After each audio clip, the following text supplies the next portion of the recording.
PhD of Medical Education, and I want to say hello and welcome to our webinar of mindfulness in medical education. Thank you so much, and please, first of all, I want to ask you, please don't turn on your webcam or your microphone during the meeting because we are streaming live on Facebook, and the whole meeting will be recorded.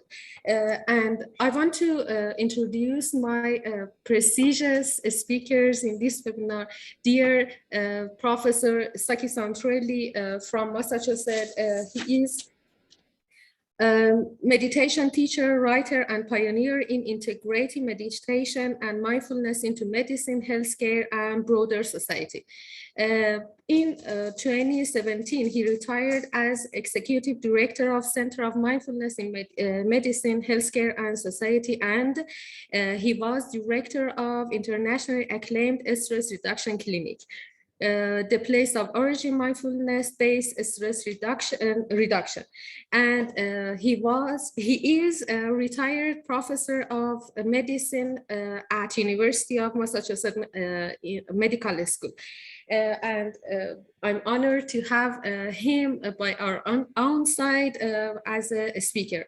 And then we have Dr. Mona Daryafsun, PhD of Health Psychology and Assistant Professor of Health Psychology Department of Azad University.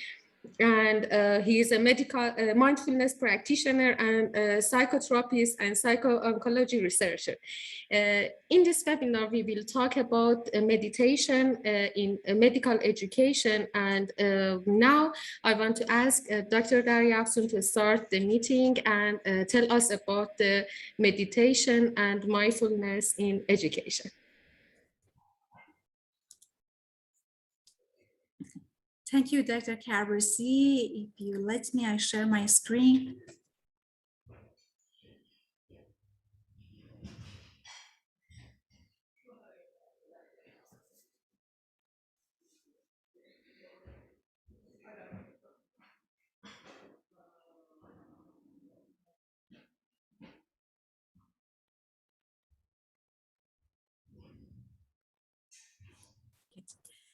Okay, hello, ladies and gentlemen. I really appreciate you all for attending today. At first, I want to thank you, the Student Development and Engagement in Medical Education Unit of Education Development Center, Tehran University of Medical Science, for inviting me as a speaker in this event. It's my great pleasure and honor to welcome Professor Saki Santrelli to join us in this webinar. Okay, I wonder if it would be good to begin with a quote by William Osler, the Canadian physician. He said that in gross late and soon in professional cares, you may so lay waste your powers that you may find too late, with hearts given way, that there is no place in your habits, sticking souls for those gentler influences which make life worth living. Inspired by this statement, I've decided to introduce the difficulties that medical students face and explore how mindfulness is integral to the professional competence of physicians. In pursuit of a career in health and medicine, exert multiple depends on medical students.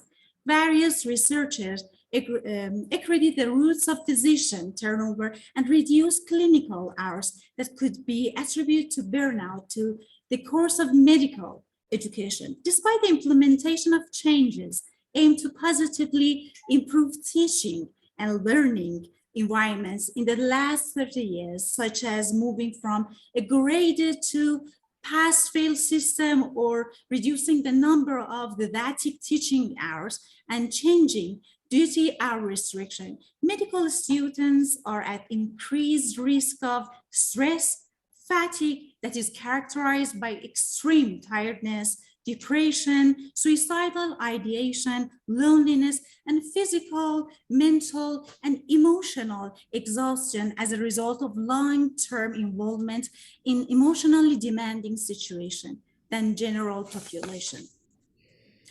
The importance of managing the mental health of medical students is highlighted by a 2018 British Medical Association survey of doctors and students revealed 40% of participants reported psychological conditions. Among the conditions that have a considerable impact on mental health, stress is an important one and has been related to common disorders like depression, work-related burnout, and anxiety disorders.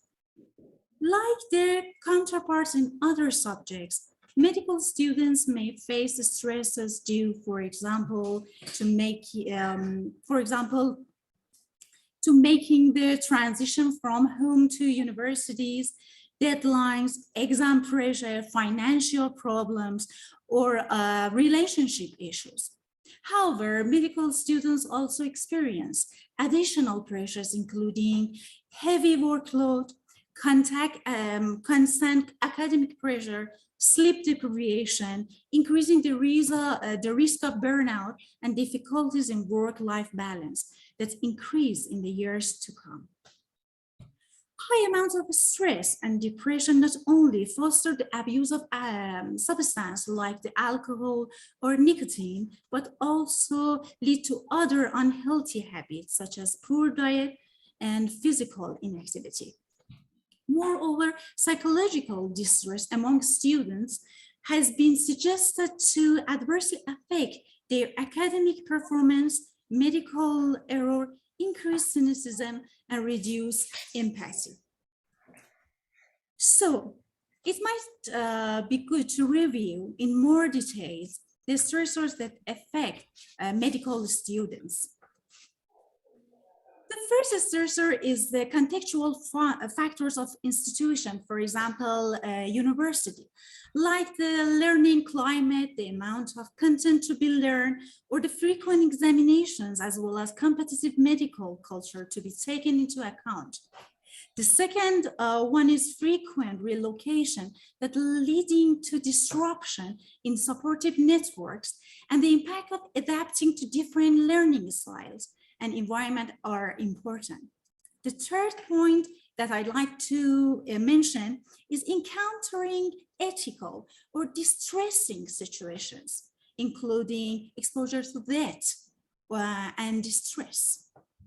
The fourth one is a high incidence of personality trait potentially leading to distress, such as perfectionism or setting the personal bar very high, or competitiveness, critical self-reflection, and reduce in empathy.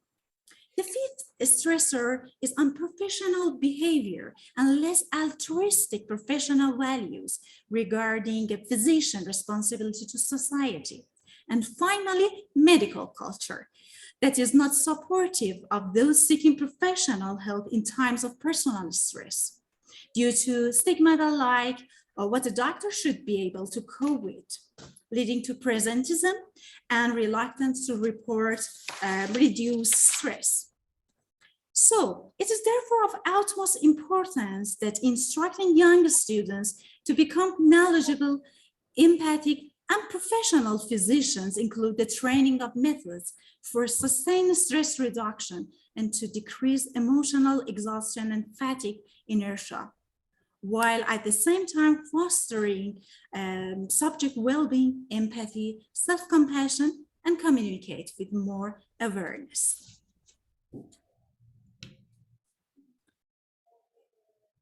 So let's focus on mindfulness medical practice. Increasing emphasis on emotional well-being in educational policy recommends the use of mindfulness training to increase well-being and resilience to stress. Most of the trial evidence on efficacy of mindfulness approaches in reducing anxiety and mood disturbance for medical students is in the USA, Australia, and Canada. Studies show that the detrimental effects of worries about the future, lack of acceptance, and self-blame in medical students may be meditated through the use of mindfulness training. But what is mindfulness? Mindfulness is a central component of an ancient school of thought concerning human suffering and ways to bring about its cessation. It is characterized by Professor John Kabat-Zinn, a foremost pioneer in introducing mindfulness to medicine, as a non-judgmental, curious, and self-compassionate awareness of one's moment-to-moment experience. It is an active and deliberative regulation of one's attention so as to focus it on the many cognitive events, sensations, emotions, and thoughts, and so on, that occur within the field of consciousness and at any given moment. The goals of mindfulness practice are to become more aware of one's own mental processes, listen more attentively, become flexible, and recognize bias and judgments, and thereby act with principles and compassion. Moreover, mindfulness has a potential to prevent compassion fatigue and burnout, because someone who is self-aware is more likely to engage in self-care activities and to manage stress better. During these 30 years, the research literature on mindfulness practice promoting well-being in a variety of lay and professional population has grown exponentially, and some of this literature has transformed health policy. Though mindfulness practice, supported by empiric observation of clinical practice, educational research, philosophy, and cognitive science, is fundamentally personal and subjective. So students indicated that they enrolled in course with the aim of gaining resilience and reviving their original intention for becoming doctors. For example, be compassionate providers. So now we can focus on mindfulness in medical school. What is mindfulness taught? Where is mindfulness taught? The first mindfulness-based stress reduction, or MBSR program for medical students, that is to say delivered as a part of the curriculum, not simply as a part of a research study, was administered at the University of Massachusetts Medical School Center for Mindfulness in Medicine, Healthcare, and Society. It has been offered to students in years 1 and 2 since 1985. The integration of mindfulness meditation and other mindfulness-based approaches in mainstream medicine and healthcare through patient care, research, academic, medical, and professional education in this center was directed by Dr. Saki Santorelli from 2000 to 2017. Monash University in Australia is one of the few medical schools to fully integrate mindfulness in comprehensive program for all students since 2002. And Dalhousie University in Canada described an introductory lecture entitled Mindfulness in Dentistry, which is delivered to year 1 dental students, and an elective course delivered to healthcare professionals using the University of Massachusetts models. Various teaching formats for delivering mindfulness training are found in medical students. Some of them have started to introduce mindfulness and mindfulness-based interventions into their curriculum. Others use MBIs and mindfulness as an optional support tool, with the intention of managing and preventing psychological distress and providing students with practical tools to cope in more adaptive ways. Programs to teach mindful medical practice were initially based on MBSR program described by Dr. Kabat-Zinn. Sometimes lectures or workshops on mindfulness are interspersed through the 4-year curriculum. In various medical schools, tailored courses aim to address issues pertinent to students' needs.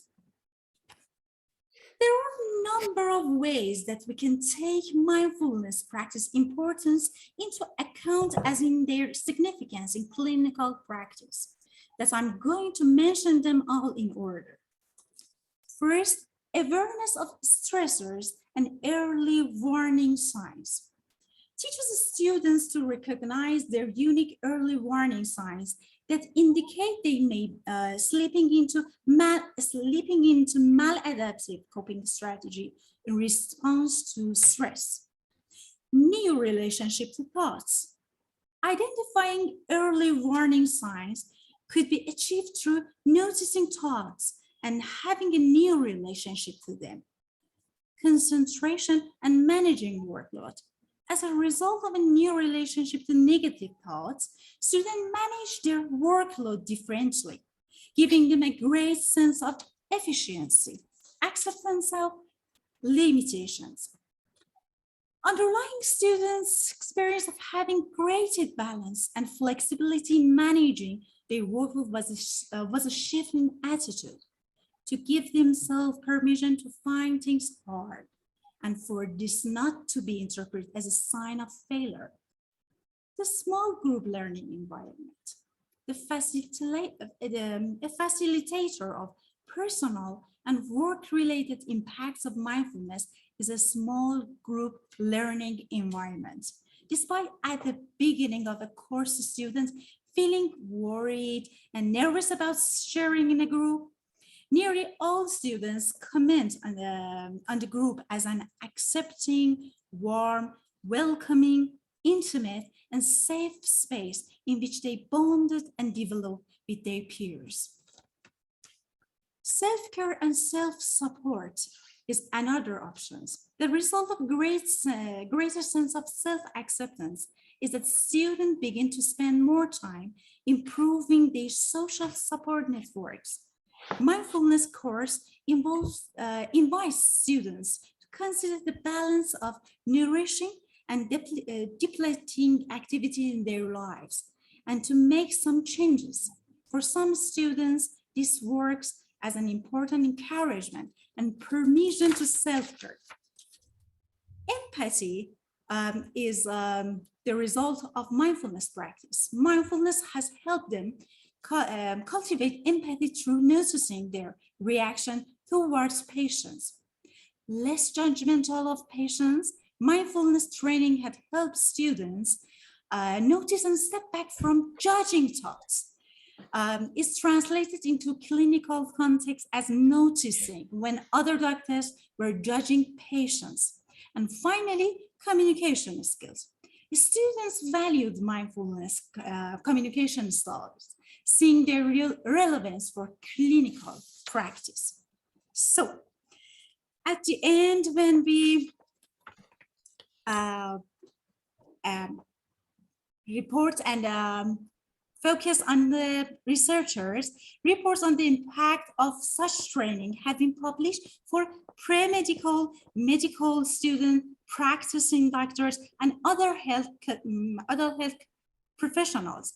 A mindful practitioner attends in a non-judgmental way to his or her own physical and mental processing during ordinary everyday tasks to act with clarity and insight.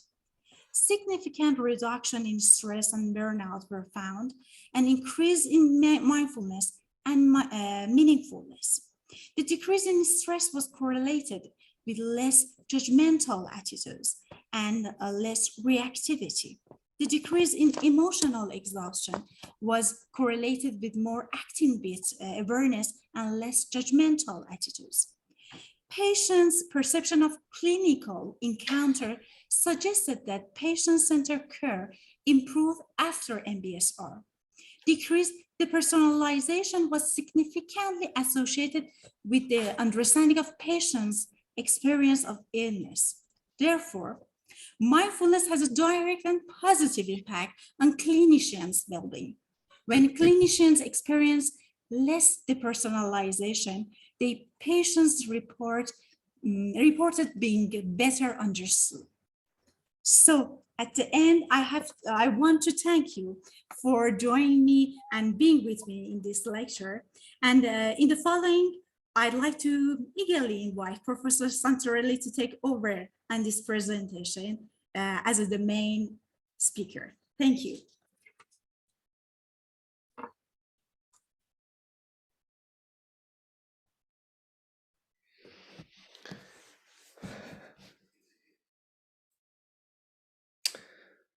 Well,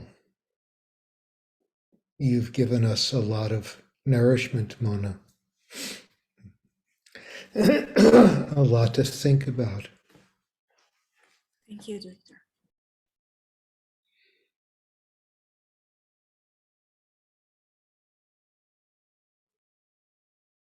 I remember when I actually began to teach medical students.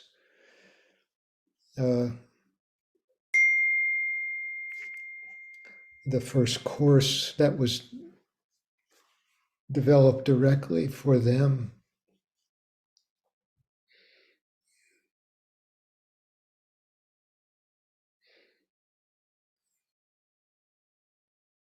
And it arose out of a particular kind of need. And you've actually, in some very real ways, detailed in actually great detail the kind of field, if you will, the energetic field in which medical students and attending physicians and clinicians of all sort operate. And it is only becoming more stressful. It is not becoming any less stressful. And so we tend to approach this in two ways. One way is to attempt to offer medical students and medical professionals a method or skills that they can develop as a way of living inside a very pressurized world. And quite frankly, that can only go so far, because no matter how well equipped you are, if the jungle is filled with wild animals and with threats, you are probably eventually going to succumb. So we're also having to face a larger systemic process, is how does the institution of medicine in some way begin to change? Because it is iatrogenic. In some ways, it's creating as much of the strain and stress as we're attempting to relieve with these various methods. And so, yes, you pointed at some very useful things, like the reduction in the number of on-call hours and for medical personnel, and ways for people to begin to develop more capacity to speak with one another in medicine about the things that really matter deeply in their lives beyond or outside of the clinical realities.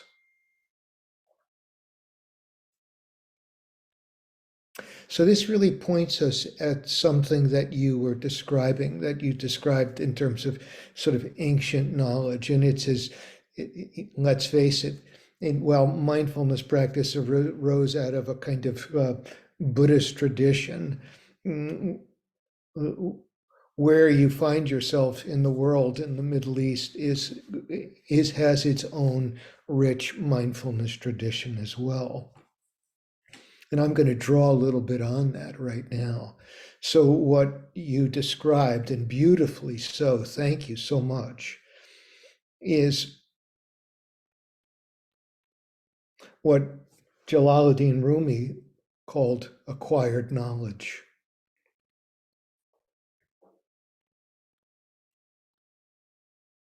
It's acquisitional. We go to school, we study, we get tested, we learn, hopefully. We give back that knowledge. And that's how we are elevated and proceed through our professional lives. I'm not criticizing that at all. But we take it as the way, as this is the way that we learn.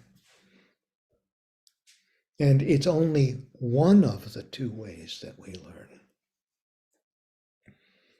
Rumi is very clear about that. He talks about two kinds of intelligence, one acquired, one already completed inside of us.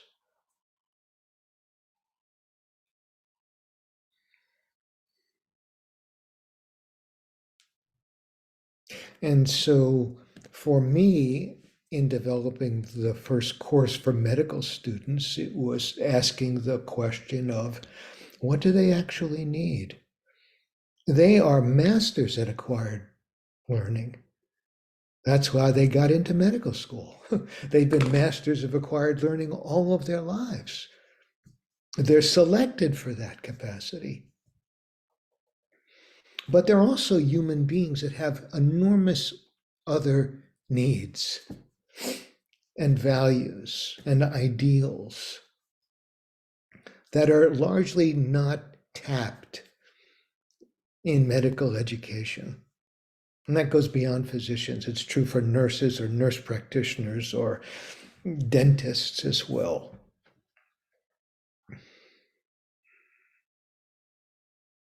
Because they're given so much information and they have to digest so much information. And of course, one of the issues that we've encountered in the modern world is that we have misapprehended information for knowledge. Information and knowledge are not the same. Information has its uses, but it can be overblown and it can blind us to something deeper and more fundamental. What Rumi is pointing at when he says, there's this other intelligence that's already completed. So what the question then, of course, is, if we're being curious and non-judgmental and wondering, is what would ignite that capacity in us?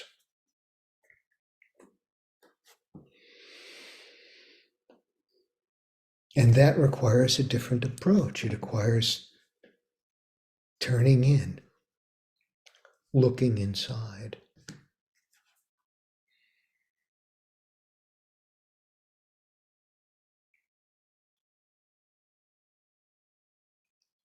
Going to the mountain, so to speak, or the cave. Not physically, but figuratively.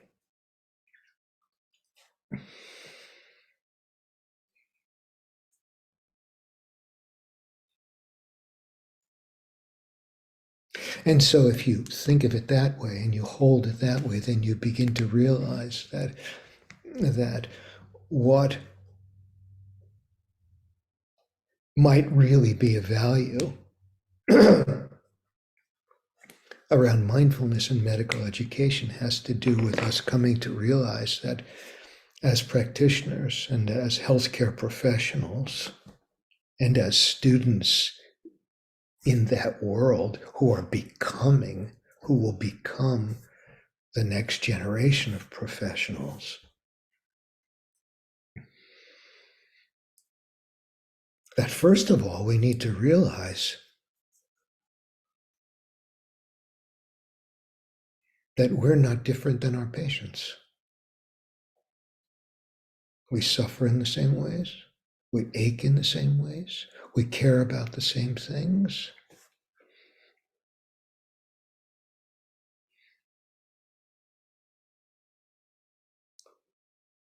We know joy, we know pain and grief and sadness and the feeling of limitation. These are all the things, ways we describe a patient. But the word patient, at least in the Western world, comes from the word pati in Latin, which means to carry or to bear suffering. And then I would say to you, who amongst us doesn't? That makes us all patients.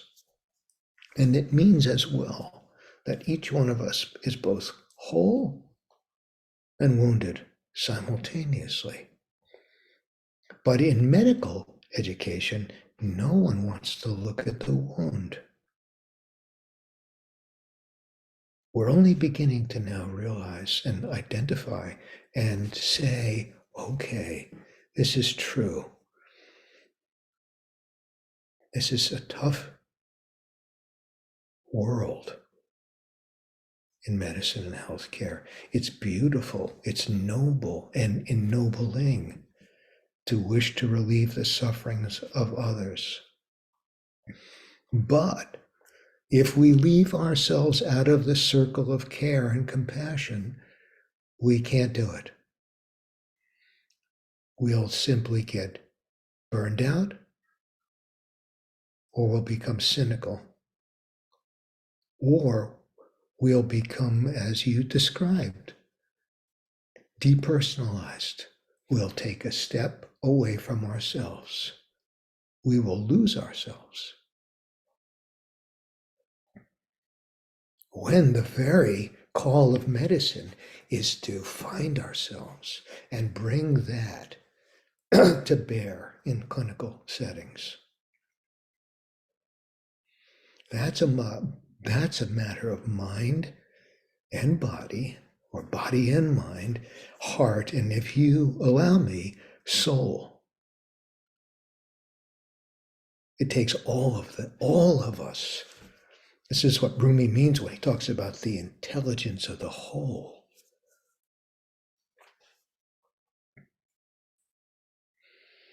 And quite honestly, it takes a lot of practice because it's not a cognitive event. Surely cognition is working along the way, and the brain and all the apparatus of our physicality is working along the way to help us learn. But mindfulness is not itself a purely cognitive event because it's not purely conceptual. And all that you've just described is relational. You're talking about, what is my relationship with myself as a student or a practitioner? What is my relationship with the people around me? What is my relationship with the larger world? First of medicine, and that entire culture, which has its own upside and downside, its own lightness and darkness. That's not a criticism, it's just true. How shall I stand in relationship?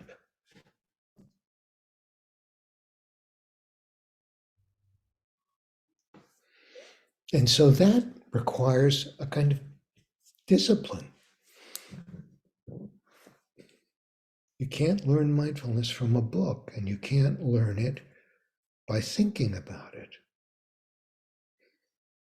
You'll know about it, but you won't know the thing itself. You won't be able. It's like saying you read a chemical treatise on water, but if you're thirsty and you don't drink the water, you'll never know the water. You'll only know about water. So it's not good enough to just know about mindfulness. You have to enter it. So I'm going to propose that, at least now for the next few minutes, we enter that stream.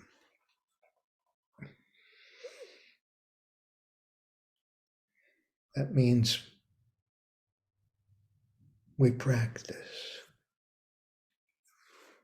with this larger view in mind that there's this acquired dimension of learning and there's this other learning already complete.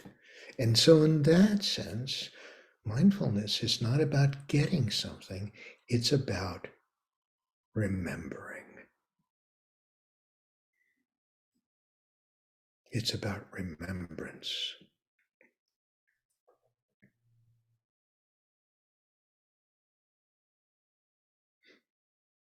We're remembering, not in a purely mental sense, our capabilities. What do we carry in our treasury that needs to be tapped to function well in the world of medicine and healthcare?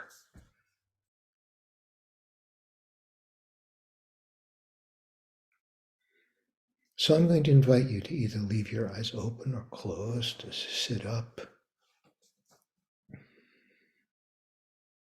I'm going to close my eyes for a few moments, so you know that.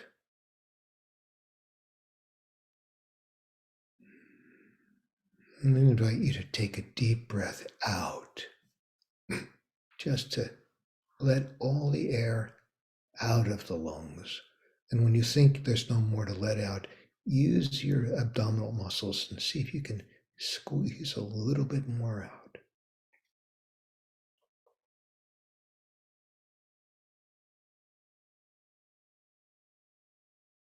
And then allow the breath to come in on its own, because that's what it does.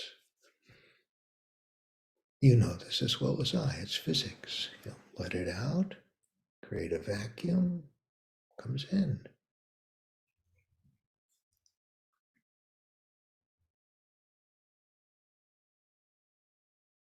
And for a few moments, simply dwell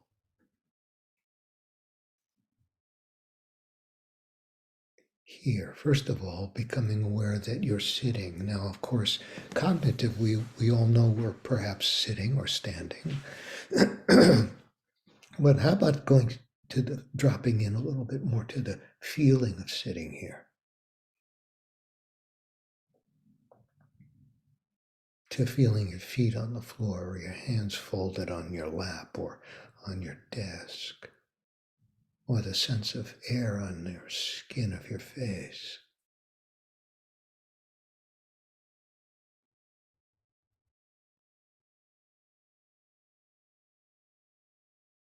Or the sense of uprightness through the back and the neck and the head. Or the slow sense of stillness and stability of the body sitting here.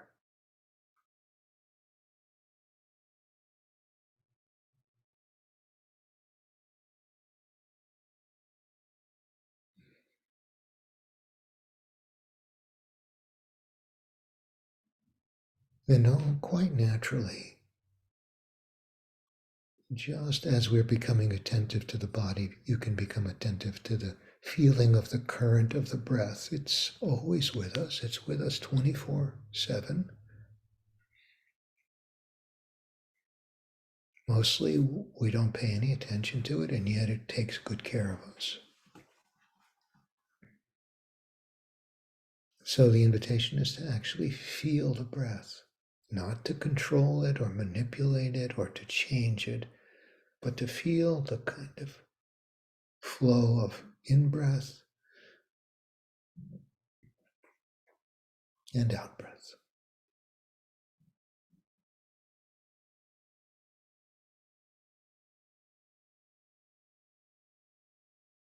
And you discover that this requires attention because the mind is always wandering. It's the same attention required to listen closely to a patient,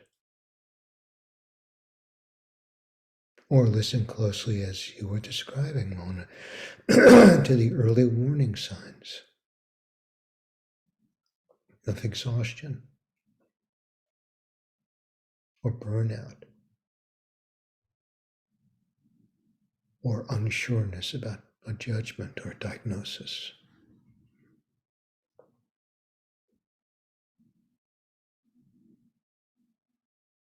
So each time the mind wanders away from the feeling of the breath, so not the thought of the breath, but the feeling of the breath in the body, maybe you feel it in the belly or in the chest. Each time the mind wanders away from that awareness, bringing it back gently, firmly, without aggression.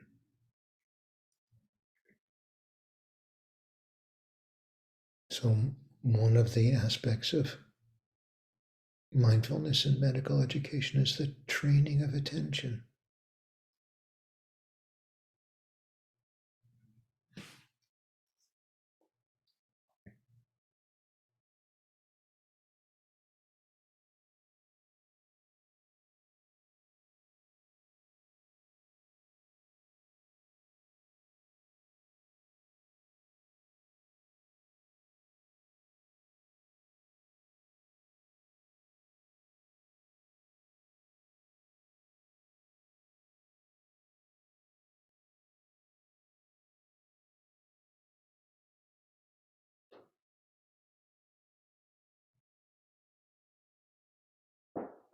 And then, of course,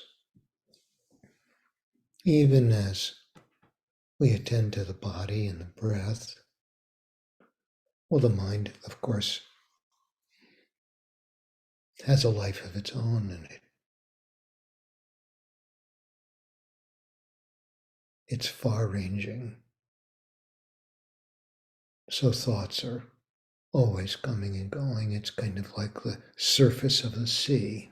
The surface of the sea is never not moving.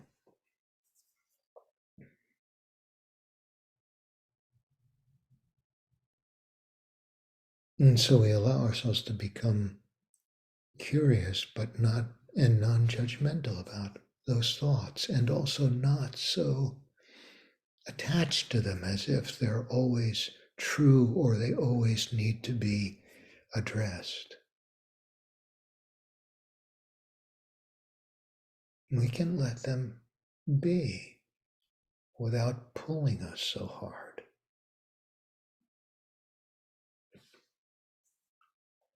You can see what value this would have in medicine.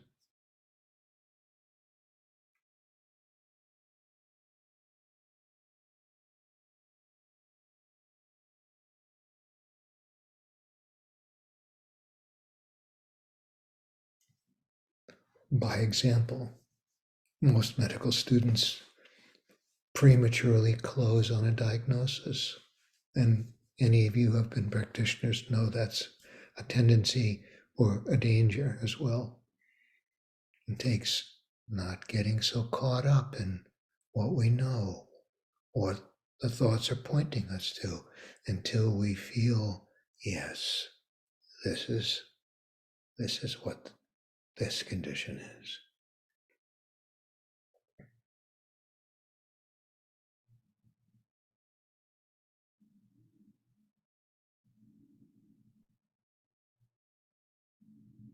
Or when the mind gets aroused by anxiety, so much future thinking that we can't be present to what's before us.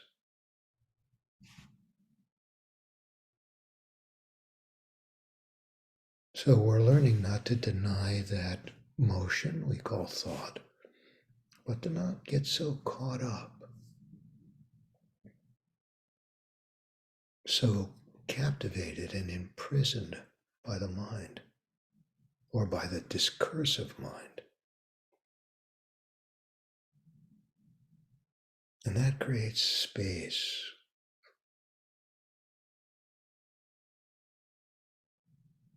Everything's less crowded.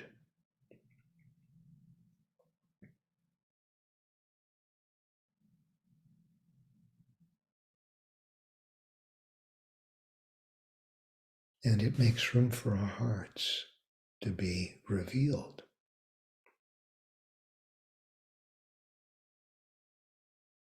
The more the depth of the sea, the place in us that is still, wide, soft, dare I say watery, and the place that empathy, and then more than empathy, but compassion arises.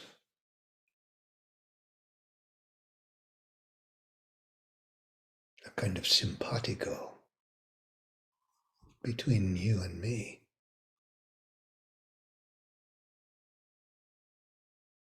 That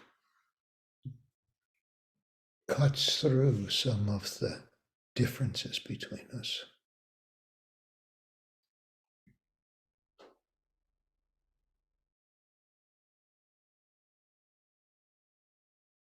And unifies us around our humanity.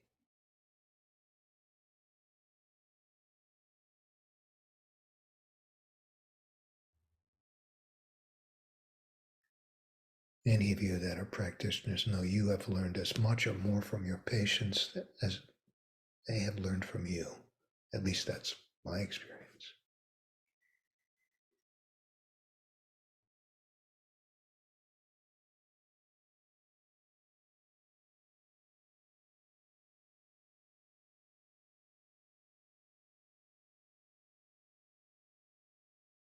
And so we allow ourselves a time to rest in awareness.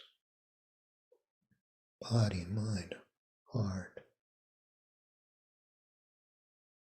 And the breath becomes a trustworthy anchor to keep us connected when we drift away.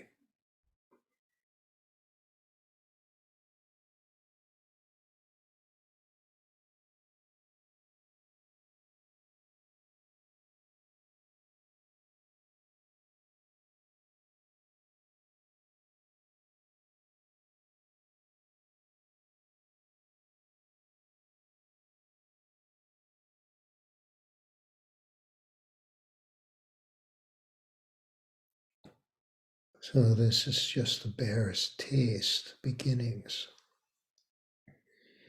of mindfulness.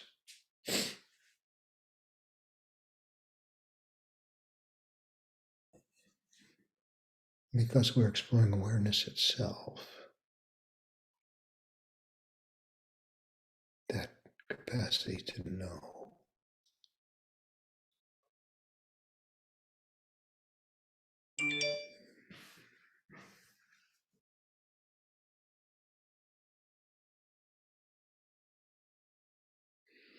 And while there's not much time left, you can see that this would lead us into a kind of discovery.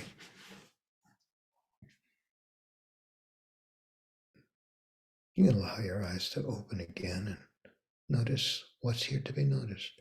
What can you know right now about the body, about the mind, about your heart?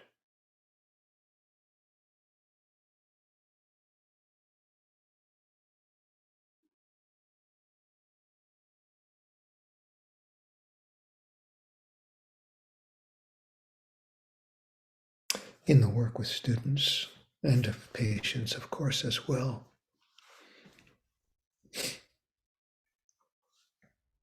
We have to be able to reflect both on our actions and in the midst of our actions. And mindfulness is a fantastically refined skill for this kind of reflection, that if those of you in the literature know about Don Schoen, he talked about reflection in and reflection on action. Reflection on action takes place afterwards. You know, we meet with our colleagues and say, well, did we miss this diagnosis? Or what about this? And how about this person and the condition or the situation in which they find themselves? Reflection in action is saying right now, oh, maybe I'm taking the wrong tack here. Maybe I'm not listening enough. What if I make more room to ask this question, as dangerous as it might be?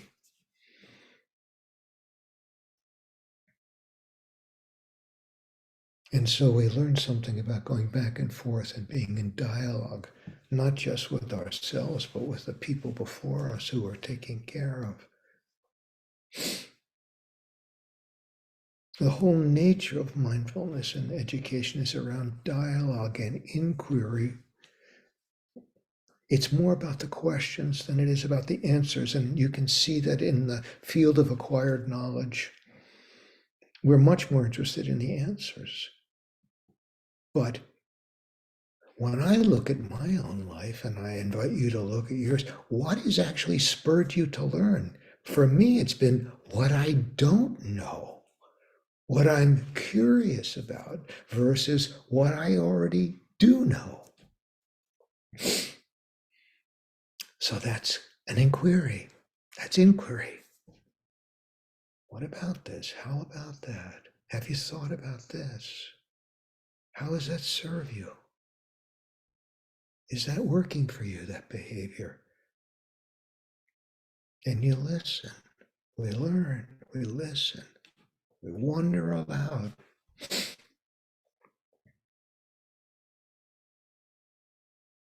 As well, if you're bringing mindfulness into medical education or any form of education, you realize that you have to step away from what's called the banking system of education. That's a term that the great Brazilian educator Paulo Freire spoke about, which is that we see education as pouring something in. That's the acquired dimension of it. But that dehumanizes our students because they're not just empty vessels.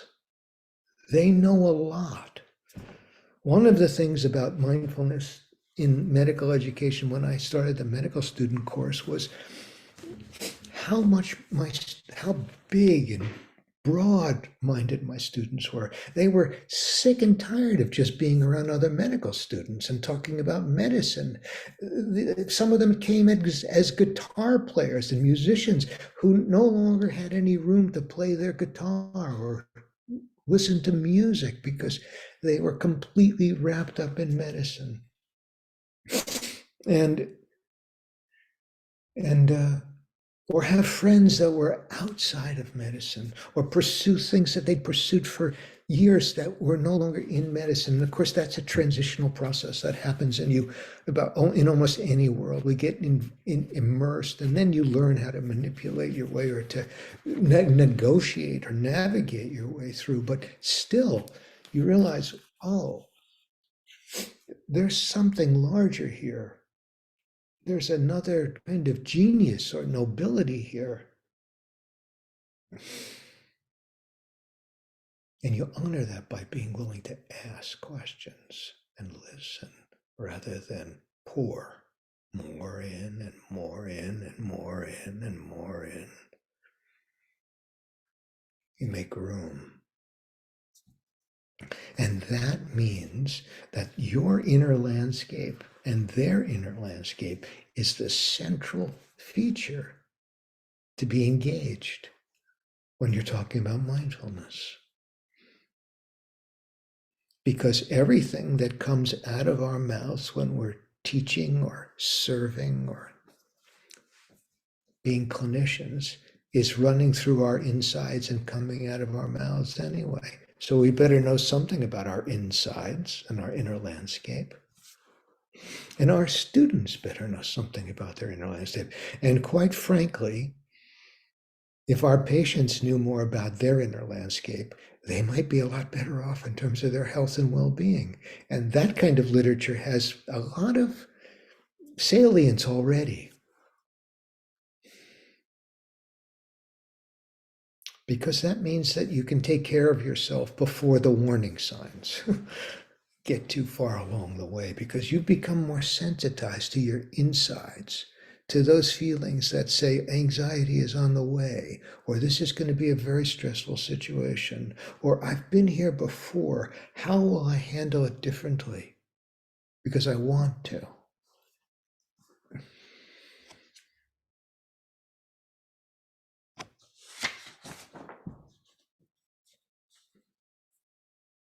And we in medicine have to go a long way to step outside of the usual power relationships, which is where the patient is lesser and we're more. Well, surely we know more, but we aren't more. They have their own genius.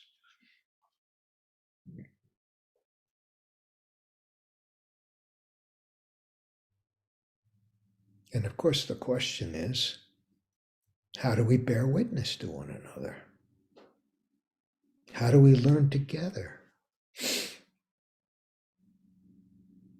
How do we learn to hold the world in our hearts? That might sound soft and sappy to you, but it's not. We know in the end, and you know, there are great studies about interviewing CEOs, women and men from, high-powered jobs. And in the end, they say, they all went to business school. They all know how to analyze a spreadsheet. There's an analog in medicine. In the end, all of those CEOs say the difference between the ones that are most successful, I don't mean that make the most money, that are most successful, are what used to be called the soft skills, their relational capabilities. And that's what we're talking about here when we talk about mindfulness in medicine. How am I in relationship to myself, to people around me,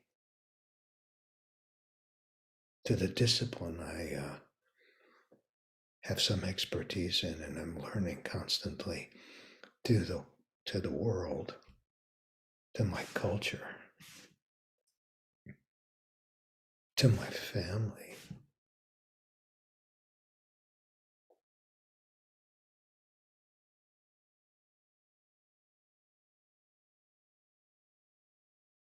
To what animates me at the most fundamental level.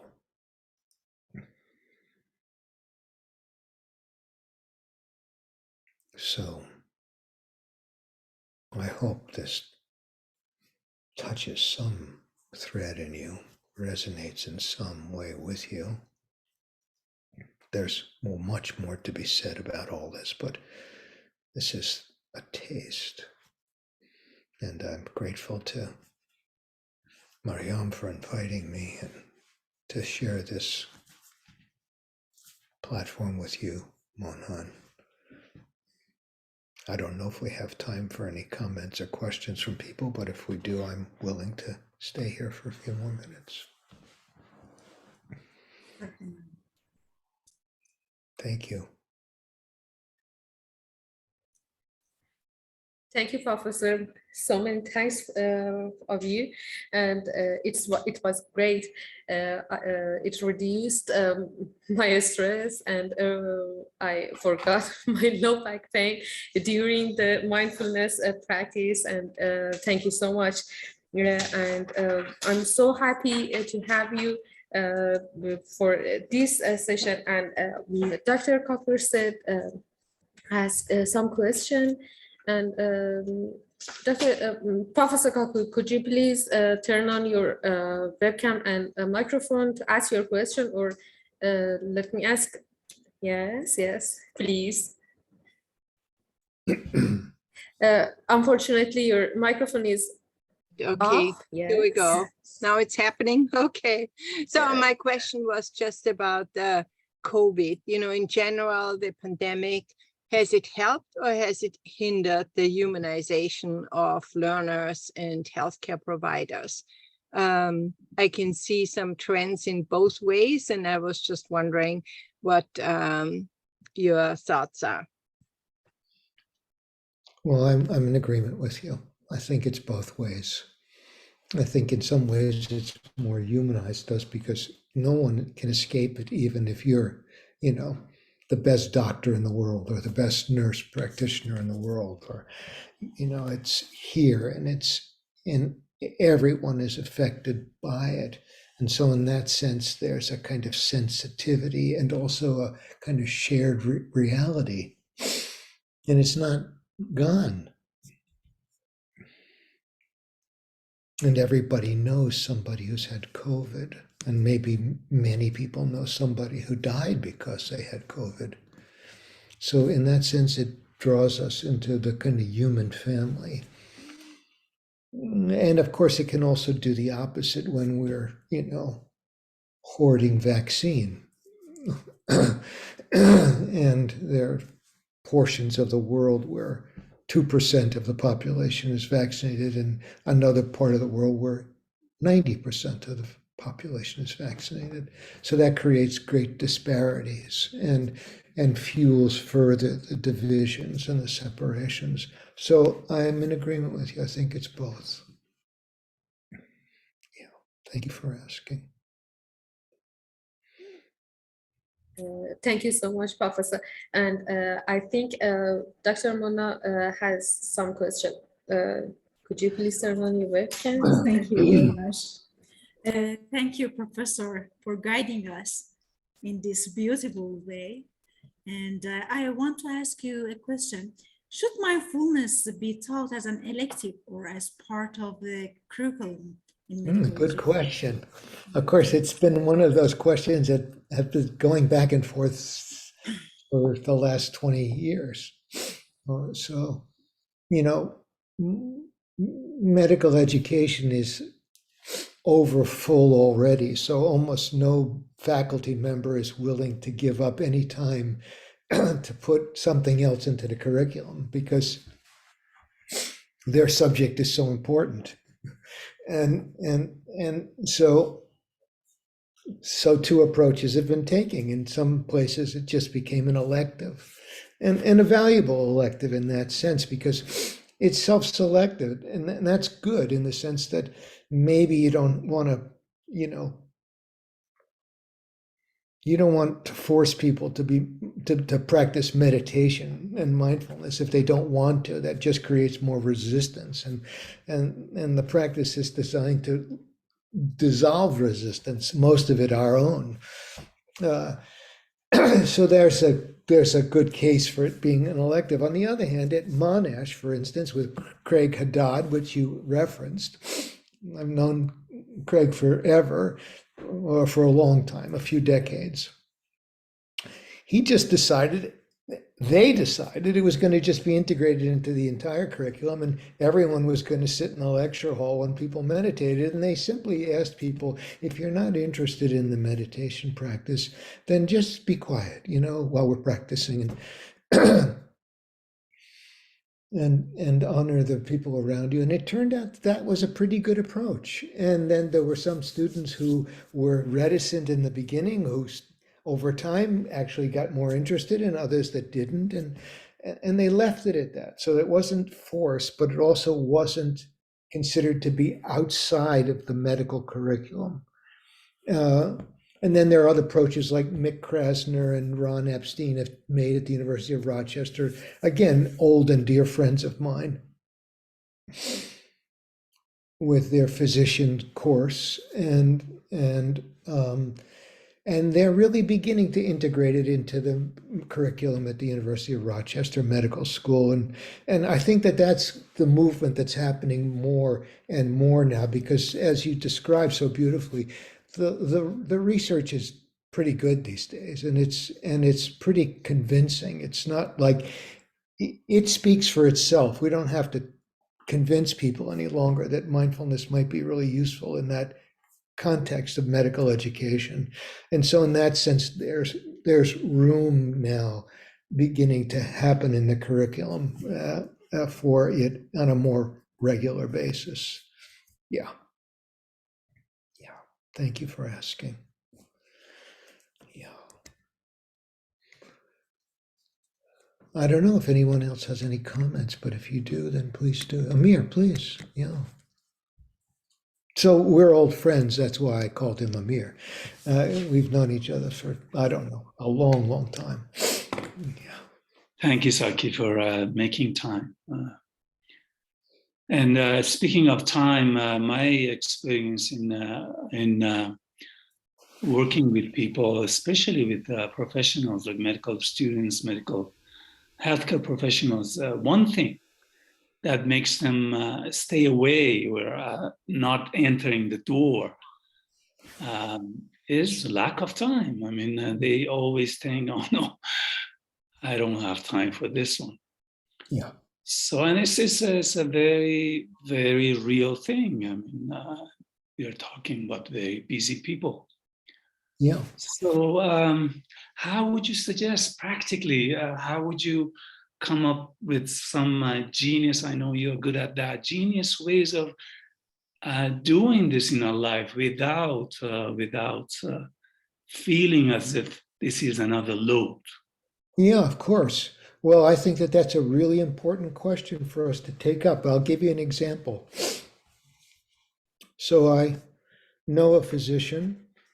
I mean, there are many examples, but I'm going to just give you one. We don't have a lot of time right now. This guy is a very, very fine physician, very skilled in his subspecialty, and also very caring. Now, this is exactly the kind of physician you want to go to. Not only do they really know their stuff, but they're also caring. You know, in quotes, their bedside manner is one that you would feel very comfortable with. Being so good at what he does, he doesn't have any time to take 30 or 40 minutes a day or 20 minutes a day to practice mindfulness. Or at least that's what he thought in the beginning. So here's what I suggested to him as a practice. Well, two things.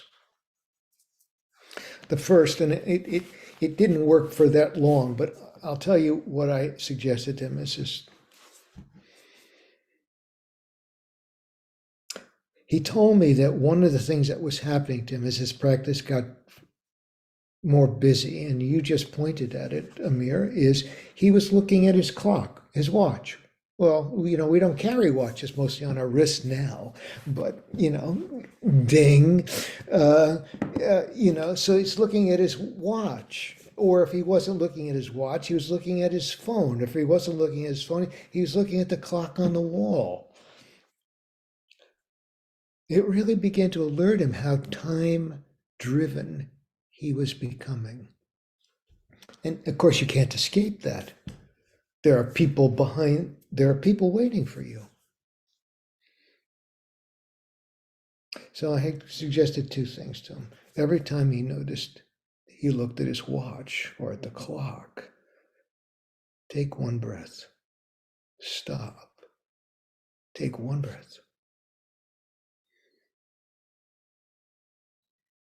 And then he told me this. After he did that for a week, he said, I got this idea, and I went to my practice manager's little office, and I got a sheet of stickies, little stickers, and I put one little blue dot on each exam room door. Every time I saw the blue dot and put my hand on the door to go in, he said, I remember now, there's somebody behind the door waiting for me. Of course, he'd just come from another door where someone was with him, and he was carrying that into the next door, as we are wont to do. He would stop, take a breath or two. He said to me, I counted one day, I did it 100 times. And he said, it's making a real difference in my relationship and in my life. First of all, it stops me slightly from this intoxicating momentum that we're always into when time is driving us. Have you noticed?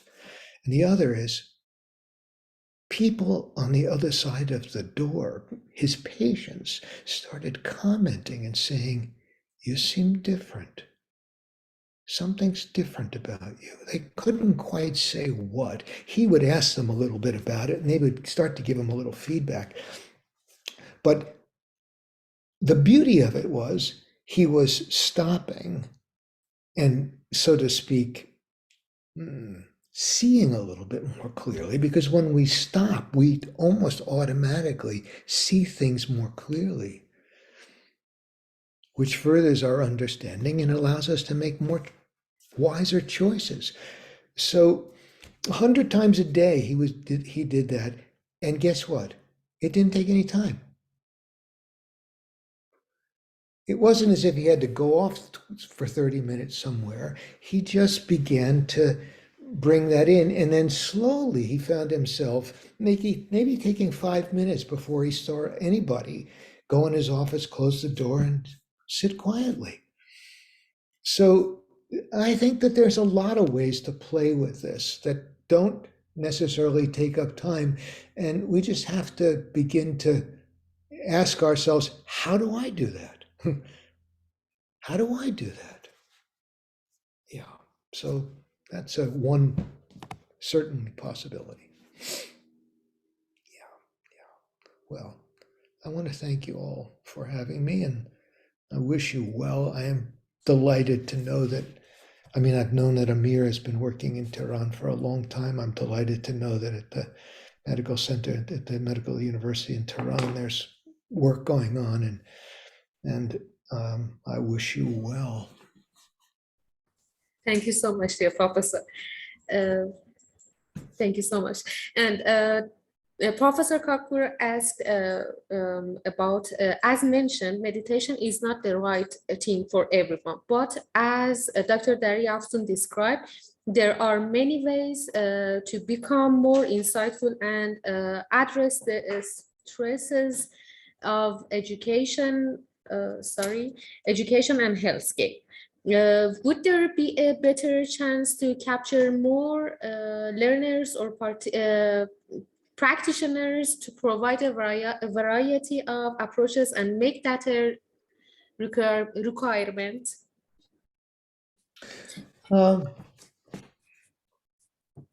Well, I'm not so sure you'd have to make it a requirement, but I think you're right. There are lots of approaches. And so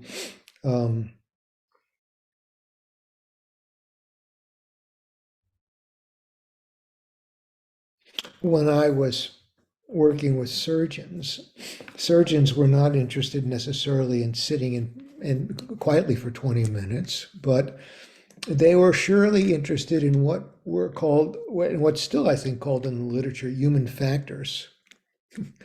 And human factors play a large part in how well we approach our work and the outcomes of the work. Not so easy to practice surgery if you're being anxious. Not so easy to practice surgery in a team setting if there isn't some harmony between the team. You never do surgery on your own.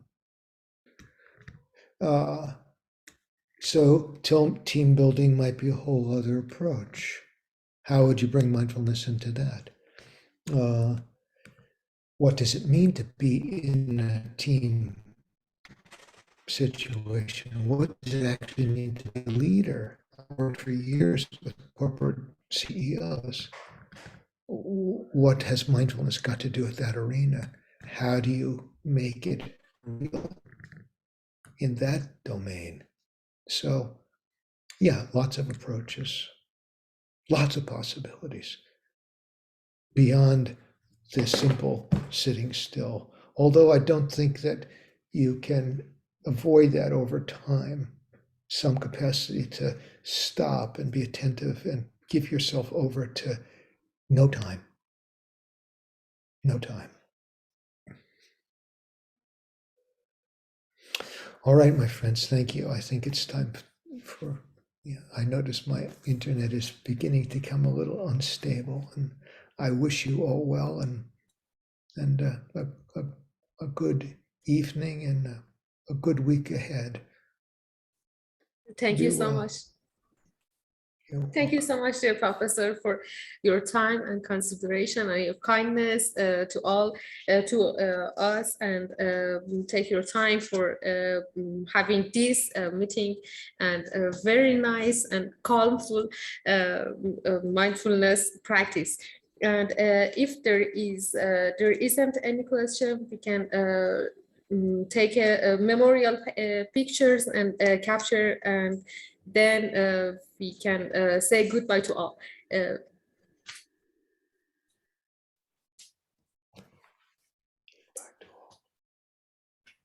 Thank you so much. Thank you so much. I hope have you again in our next webinars, and best regards to all. Thank you.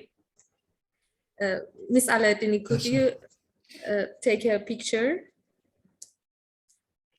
Yes, sure. I got it. Thank you very much. Thank you very much. Thank you. Goodbye, everyone. Bye-bye. Bye. Thank you, Professor.